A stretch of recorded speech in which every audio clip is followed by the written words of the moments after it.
there's this idea that's been popping around on social media that we're actually in a silent depression.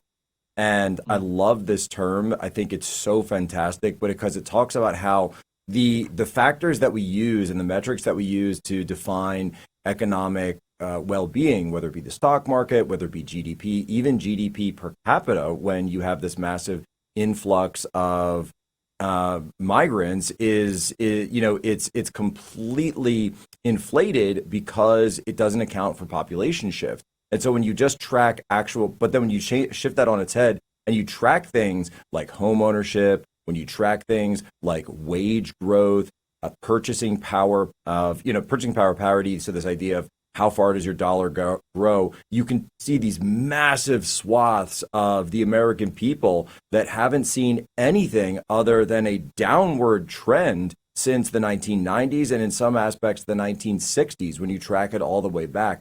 And so, but then of course, this is why you'll get people sit up there and say, whoa, oh, well, look at this, look at that. But you're totally missing all of these people that are locked out of these economic booms that are coming in because of the factors you're talking about. Yeah, I've never really shared this with anyone, but this reminds me of a conversation I had with Donald Trump on January 6th of 2021.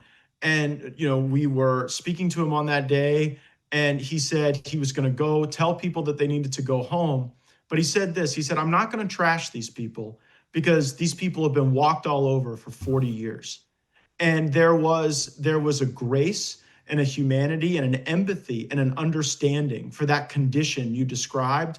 And it, of course, never excuses violence, but for people who were on that day feeling a culmination of so much, I think it does for a lot of folks stretch back to the false economic promise of globalism and a lot of these trade deals that hurt us. And, we now see Trump making those people's lives better, making all of our lives better. And so with, the purchasing power that you talk about is actually all that matters. It doesn't matter how much money you have. It just matters, what can you get with it? Can you get a roof over your head? Can you get food? Can you participate in your church with the resources that you have at your disposal? And when people have that, they actually are happier and they do live better lives. And it causes a societal positivity swing that isn't measured in quarterly earnings.